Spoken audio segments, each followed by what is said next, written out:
Hey everybody, this is a quick video in case you have an Electrolux Compact condensing dryer and it's giving you an Ex22 error on the display and you're trying to figure out, okay, what is this error and what can I do to get rid of it?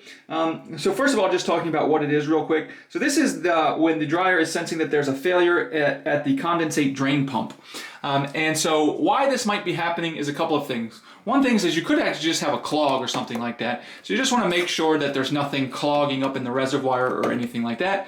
But beyond that, you should check the drain pump and then the wiring going out of the drain pump all the way to the control unit, to the control board, and make sure that there's no disconnected, damaged, frayed, crossed wires, and replace any wires and repair any wires as necessary.